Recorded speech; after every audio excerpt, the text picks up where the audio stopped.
Alhamdulillahi Rabbil Alamin. Hamdan kathiran tayyiban mubarakan fih kama yuhibbu Rabbuna wa yarda.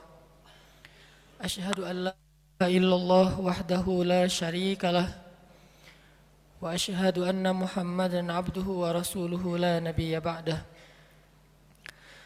Allahumma salli wa sallim wa barik ala Sayyidina Muhammadin kama dzakarahu adh-dhakiruna al-akhyar. Wa salli wa sallim wa barik ala Sayyidina Muhammadin makhtalafa al-lail wan nahar. Wa salli wa sallim wa barik ala Sayyidina wa habibina wa maulana Muhammadin wa ala al-muhajirin wal ansar. Ibadallah, usikum wa nafsi bitaqwallah.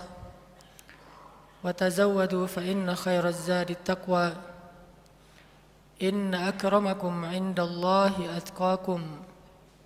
Fattaqullaha mastata'tum. Walaqad qala Allah Ta'ala fil Qur'anil Karim, a'udzu billahi minasy syaithanir rajim. Ya ayyuhalladzina amanu taqullaha haqqa tuqatih wa la tamutunna illa wa antum muslimun. Jamaah Jumat yang dirahmati Allah Subhanahu wa taala.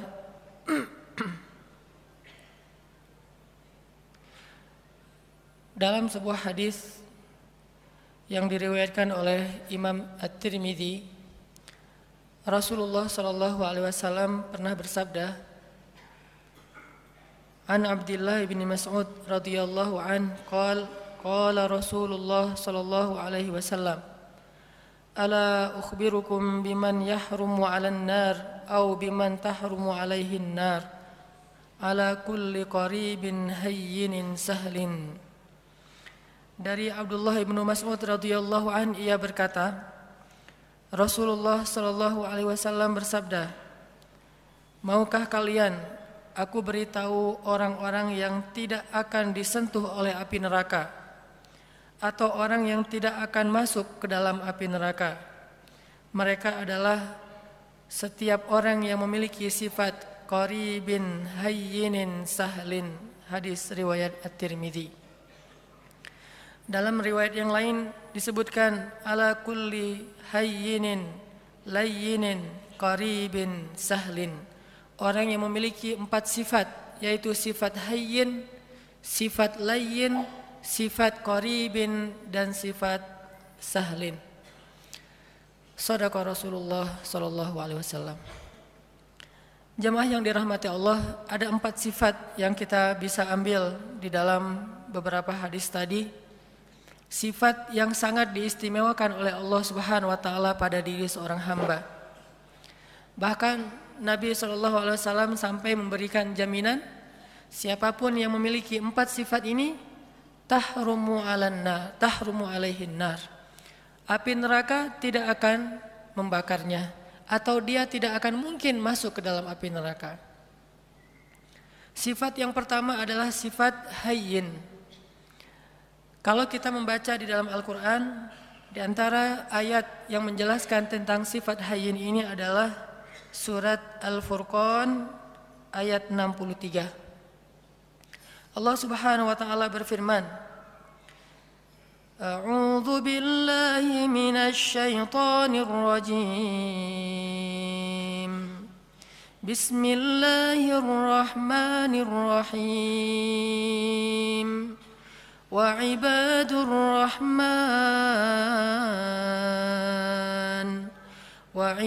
الرحمن الذين يمشون على الأرض هونا وإذا خاطبهم الجاهلون قالوا سلاما.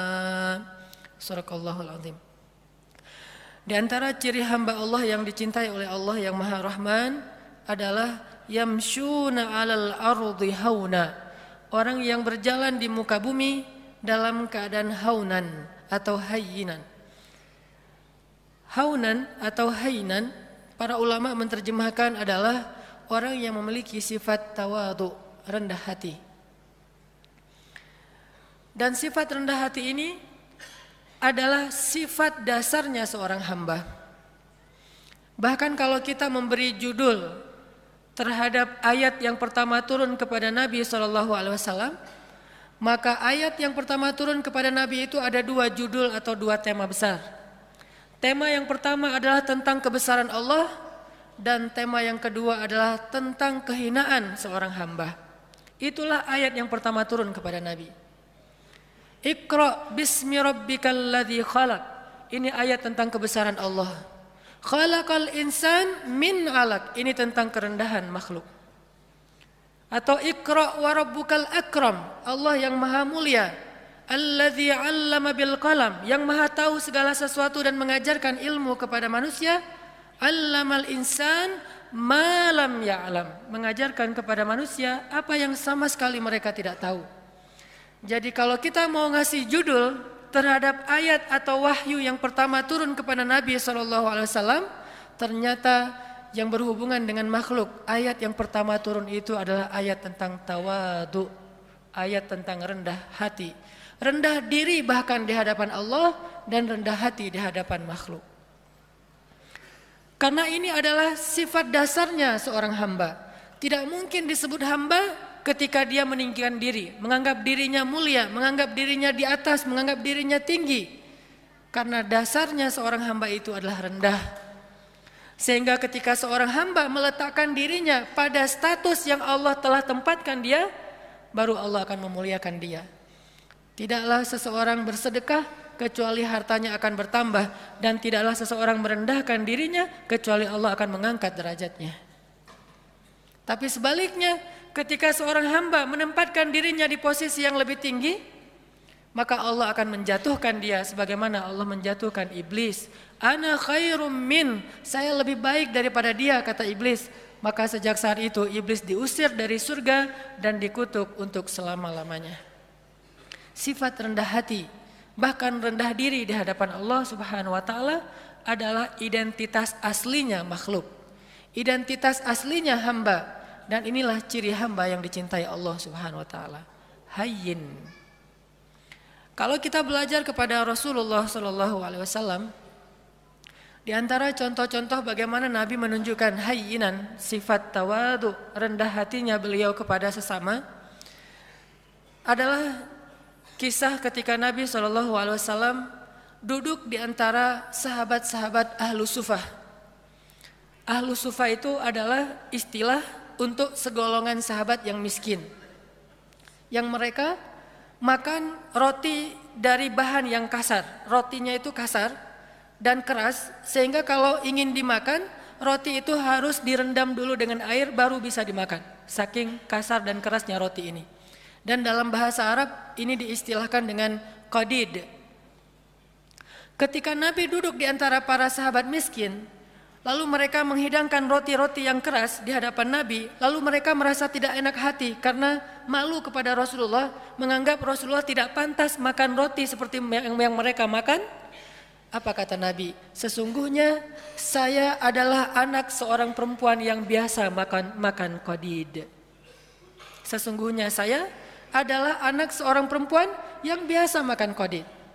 Nabi ingin menempatkan dirinya sama dengan yang lain, sehingga yang lain tidak merasa canggung kepada beliau. Dan beliau mengatakan, saya sudah biasa makan makanan seperti ini dari dulu juga. Jadi kita sama. Akhirnya para sahabat merasa nyaman makan bersama Rasulullah SAW. Ini namanya hayyin. Tidak mencari perbedaan, tidak menganggap dirinya tidak pantas atau tidak level dengan orang lain, tetapi justru merendahkan diri sehingga menjadi sama dengan orang lain. Bahkan dalam riwayat yang lain yang mungkin ceritanya juga cukup terkenal, walaupun ulama memberikan judul yang berbeda-beda terhadap kisah ini, adalah kisah ketika Nabi bertemu dengan sekelompok penggembala ternak. Dan di Arab pada masa itu yang menggembala ternak rata-rata bukan menggembala ternak pribadinya, bukan miliknya, biasanya milik orang kaya digembalai oleh orang-orang miskin. Sama kayak Nabi dulu pernah menggembala ternak-ternak orang Mekah, bukan ternak beliau sendiri. Ketika Nabi duduk di antara para penggembala, maka Nabi menyampaikan, tidaklah Allah mengutus seorang Nabi kecuali mereka pernah menggembala ternak. Kenapa Nabi mengatakan ini? Mungkin ada ulama yang memberi judul hadis ini dengan judul tentang karakter building, tentang leadership. Tetapi jangan lupa bahwa angle lain dari kisah ini adalah sesungguhnya Nabi mencari persamaan antara beliau dengan orang di sekelilingnya, bahwa beliau mengatakan tidaklah Allah mengutus seorang nabi kecuali pernah menggembala ternak, seolah-olah menggembala ternak itu adalah pekerjaan yang mulia dan membuat mereka tidak pesimis, tidak rendah diri di hadapan Nabi SAW. Ini adalah cara-cara cerdas Nabi SAW dalam menyampaikan akhlak, menunjukkan akhlak hayyin, rendah hati di antara para sahabat. Banyak lagi hadis-hadis yang luar biasa, kisah-kisah bagaimana Nabi rendah hati di antara orang lain, di antara para sahabat. Bahkan ketika Nabi SAW berbicara dengan anak kecil, maka Nabi akan jongkok supaya setara ukuran tubuh beliau dengan tubuh anak kecil. Tidak berbicara seolah-olah beliau adalah seorang atasan kepada anak kecil yang bekerja di rumah beliau seperti Anas bin Malik. Ini bahasa-bahasa hainan, orang-orang yang rendah hati di hadapan makhluk. Dan Allah Subhanahu wa taala seringkali mengingatkan manusia tentang sifat rendah hati dengan cara menyebutkan asal muasal penciptaan manusia. Hampir semua ayat tentang penciptaan manusia ada pesan moral tentang hainan, rendah hati di dalamnya. Tidakkah kalian perhatikan dari apa kalian diciptakan? Ada ayat diciptakan dari tanah, ada ayat diciptakan dari dua manusia yaitu Adam dan Hawa. Ada ayat yang diciptakan dari setetes air yang hina, ada ayat yang diciptakan dari segumpal darah. Intinya adalah kalian harus tahu diri bahwa kalian sebetulnya bukan siapa-siapa. Allah lah yang telah memberikan kepada kalian kehormatan dan kemuliaan. Intinya adalah rendah hati. Hampir semua ayat tentang penciptaan manusia ada pesan tentang rendah hati di dalamnya. Makanya Nabi SAW mengatakan, di antara 4 sifat yang paling dicintai Allah kepada makhluk adalah hayyin, sifat rendah hati. Memandang orang lain sama dengan dirinya. Dan di antara makna sombong atau takabur adalah merendahkan orang lain dan menganggap dirinya lebih baik daripada orang lain. Jamaah yang dirahmati Allah Subhanahu wa taala. Sifat yang kedua, hayyinin layyin. Layyin ini secara bahasa artinya bertutur kata dengan bahasa yang lemah lembut. Kalau kita memperhatikan bagaimana Islam bisa memadukan antara lemah lembut dengan ketegasan, ini menunjukkan betapa akhlak dalam Islam itu sempurna. Karena banyak orang yang tidak bisa memadukan dua hal ini, seolah-olah ketika bersikap lemah lembut dia menjadi lemah, dan ketika bersikap tegas dia menjadi kasar. Padahal tegas dan kasar sesuatu yang berbeda, lemah dan lembut juga sesuatu yang berbeda. Layyin dan tegas, lemah lembut dan tegas sesuatu yang bisa dipadukan karena dua-duanya akhlak yang mulia. Mustahil dua akhlak mulia itu tidak bisa dipadukan, itu mustahil. Yang tidak mungkin dipadukan adalah akhlak mulia dan akhlak yang tercela. Maka kalau ketegasan kita sepakati sebagai akhlak mulia, pasti mungkin sekali untuk memadukan ketegasan dengan sikap lemah lembut. Bahkan salah satu ayat yang cukup jelas mengajarkan kepada kita tentang sikap lemah lembut dalam situasi apapun adalah ayat ketika Allah mentarbiyah, mendidik Musa dan Harun ketika mengutus keduanya untuk berdakwah kepada Firaun. Ketika Allah mengutus Musa dan Harun berdakwah kepada raja yang paling zalim yang pernah hidup di muka bumi, bukan hanya raja yang keras, yang kasar, bahkan raja ini pernah mengaku dirinya sebagai Tuhan. Bukan hanya syirik, tapi dia mengaku sebagai Tuhan. Dia mengatakan, Ana Rabbukumul A'la, saya adalah Tuhan kalian yang paling tinggi. Ketika Allah mengutus Musa dan Harun untuk berdakwah kepada raja yang paling jahat ini, apa kata Allah? Wa qula lahu qawlan layyinan, dan ucapkanlah kepada dia ucapan yang lembut. Sebelum Musa disuruh untuk merevolusi Fir'aun, maka Musa diperintahkan lebih dulu untuk qula lahu qawlan layyinan. Kenapa Allah katakan demikian? Karena Allah tahu karakter hambanya yang bernama Musa. Kalau Harun mungkin agak tidak terlalu dikhawatirkan akan bersikap kasar, karena Harun pada dasarnya punya sifat lemah lembut. Harun ini kalau di antara para sahabat mirip seperti Abu Bakar, sedangkan Musa mirip seperti Umar. Memang terkenal dengan kerasnya terhadap kebatilan. Sehingga sebelum Musa bersikap keras atau tegas kepada Fir'aun, maka Allah memberi dia briefing, memberi dia nasihat, qula lahu qawlan layyinan, katakanlah kalian berdua kepada dia ucapan yang lemah lembut. Dan perhatikan juga kisah Ibrahim ketika berdakwah kepada ayahnya. Begitu ayahnya marah-marah kepada Ibrahim, bahkan mengancam akan merajam Ibrahim, apa kata Ibrahim? Qala salamun alaik, sa'astaghfiru laka rabbi, innahu kana bi hafiyya.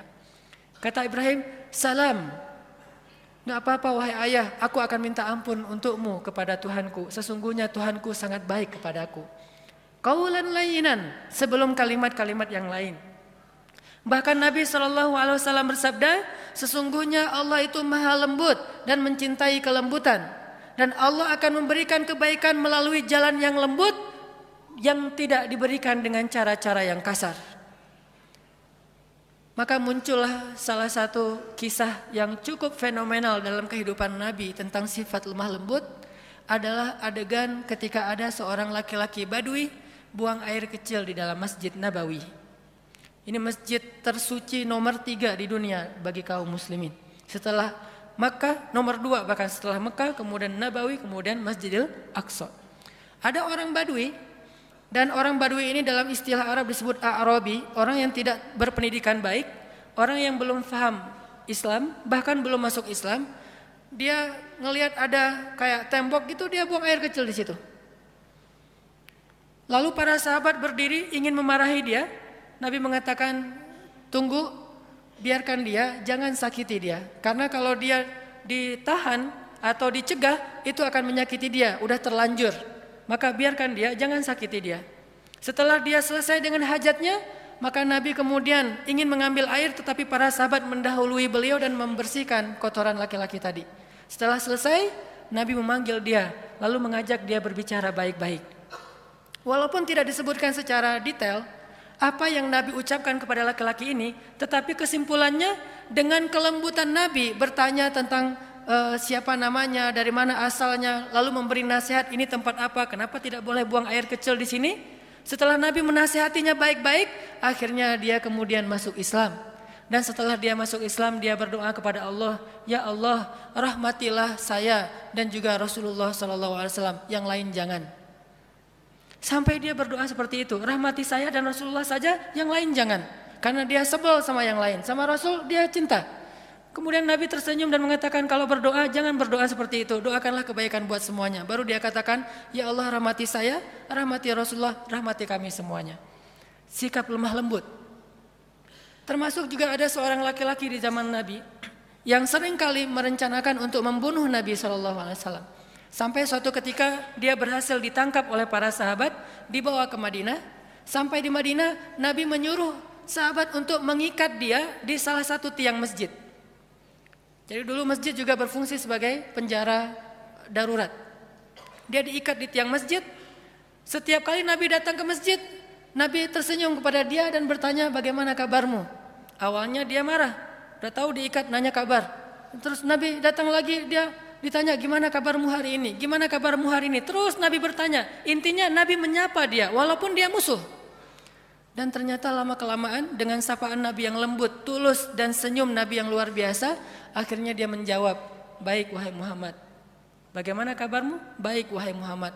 Lalu Nabi mengatakan, lepaskan ikatan dia. Setelah dilepaskan ikatannya, Nabi bertanya kepada dia, menurutmu apa yang harus kami lakukan kepadamu? Kata dia, kalau engkau mau lepaskan saya akan pulang ke kampung saya, akan saya ambil harta yang banyak, lalu saya berikan kepadamu tebusan terhadap diri saya. Dan peganglah janji saya. Maka Nabi mengatakan, tidak, engkau tidak perlu menebus, engkau bebas. Dia mengatakan, saya bebas? Ya, tapi kalau kamu ingin kembali ke negerimu, mandilah terlebih dahulu. Dia disuruh mandi. Setelah dia selesai mandi, dia diajarkan cara berwudu. Ternyata gara-gara keadaan suci itu Allah menurunkan hidayah ke dalam hatinya, lalu dia masuk Islam. Setelah dia masuk Islam, dia ketemu dengan Rasulullah, dia mengatakan, sungguh dulu engkau adalah orang yang paling saya benci, maka sekarang engkau adalah orang yang paling saya cintai. Allah mengubah sesuatu dengan sifat lemah lembut yang tidak bisa diubah dengan sifat yang kasar dan keras. Lalu muncul lagi adegan seorang laki-laki di zaman Nabi, Muslim, tapi dia suka minum. Lalu ketika dia dalam keadaan mabuk, dia suka mengganggu orang di jalan. Sehingga ditangkap oleh para sahabat, dihadirkan kepada Nabi. Nabi mengatakan ikat dia di depan masjid. Lalu Nabi mengatakan kita akan menghukum dia dengan cara setiap orang yang datang ke masjid mengambil sendalnya dan memukul dia dengan sendal mereka. Setiap masuk masjid. Setiap masuk masjid, sendal dipegang, pukul. Dan memukulnya pun di bagian yang tidak akan melukai. Mungkin di lengannya atau di kakinya. Dipukul lalu masuk ke masjid. Supaya dia sadar. Lalu tiba-tiba ada seorang laki-laki, sahabat, memukulnya sambil mencela dengan mengatakan, celaka kamu. Maka Nabi SAW mengatakan, jangan begitu. Janganlah engkau membantu syaitan untuk mencelakakan saudaramu.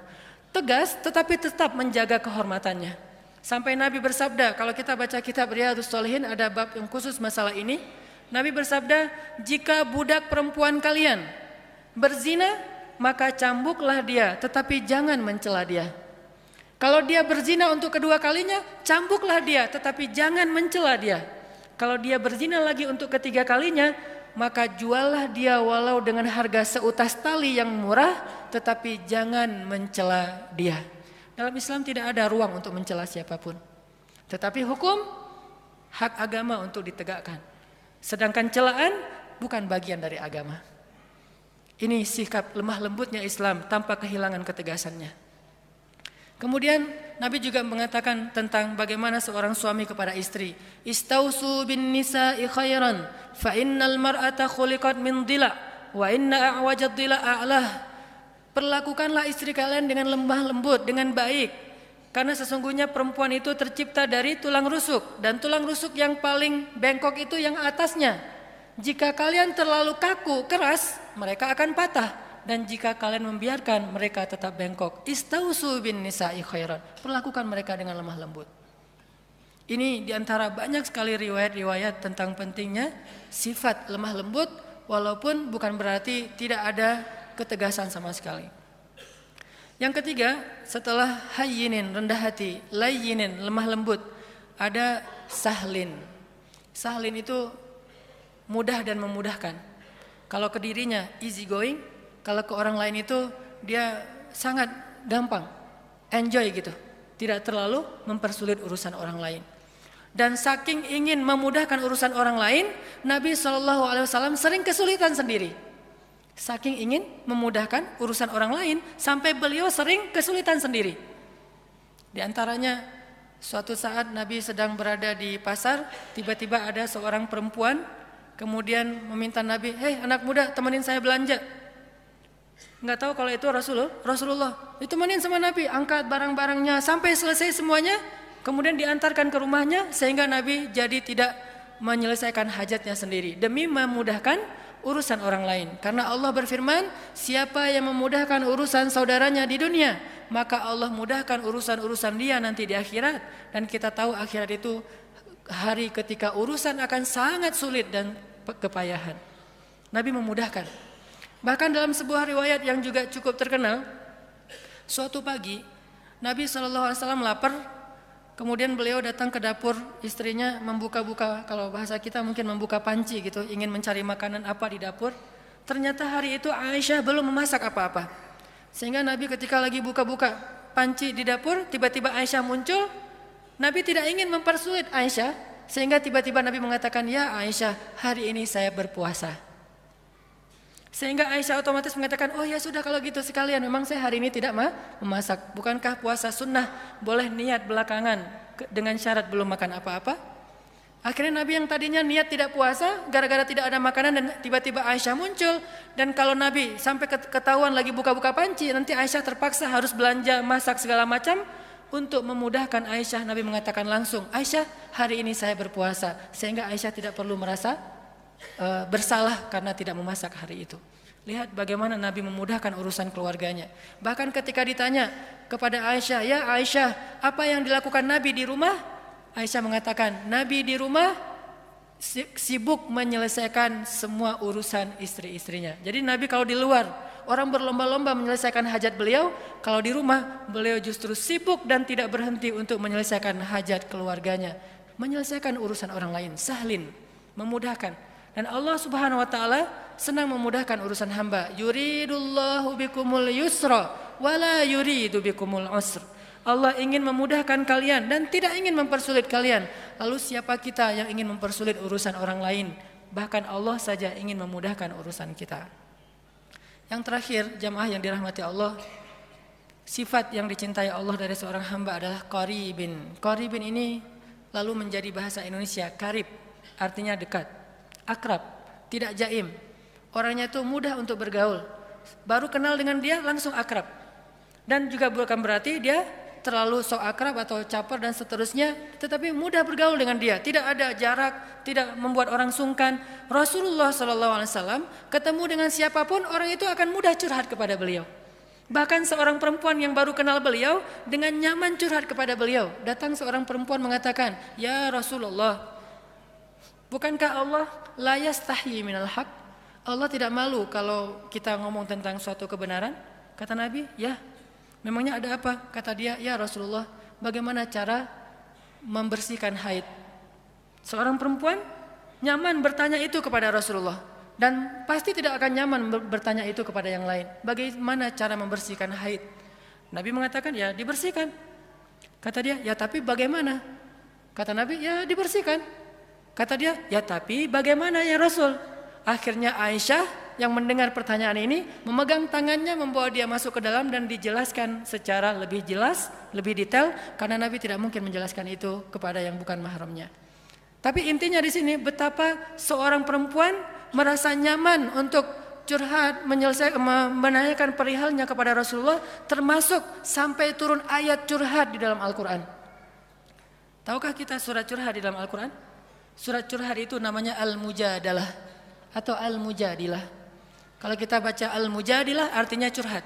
Kalau kita baca Al-Mujadilah artinya perempuan yang sedang curhat. Sampai turun ayat tentang curhat, seorang perempuan datang kepada Rasulullah dan menanyakan perihal masalah keluarganya kepada Rasulullah SAW. Dan tidak ada orang yang datang kepada Nabi dalam keadaan kecewa.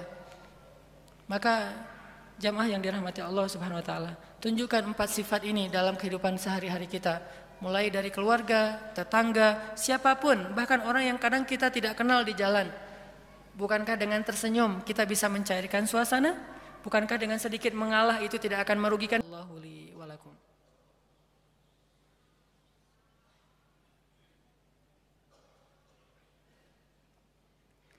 Alhamdulillahirabbil alamin. Asyhadu an la ilaha illallah wa asyhadu anna Muhammadar Rasulullah. Allahumma salli wa sallim wa barik ala sayyidina wa habibina wa maulana Muhammadin wa ala alihi wa sahbihi ajma'in. Jamaah yang dirahmati Allah Subhanahu wa taala, Allah Subhanahu wa taala berfirman, Bismillahirrahmanirrahim. Ya ayuhan nas, ya ayyuhalladzina amanu la yaskhar qaumun min qaum asa ay yakunu khairan minhum wala nisa'um min nisa' asa ayyakunna khairam minhun.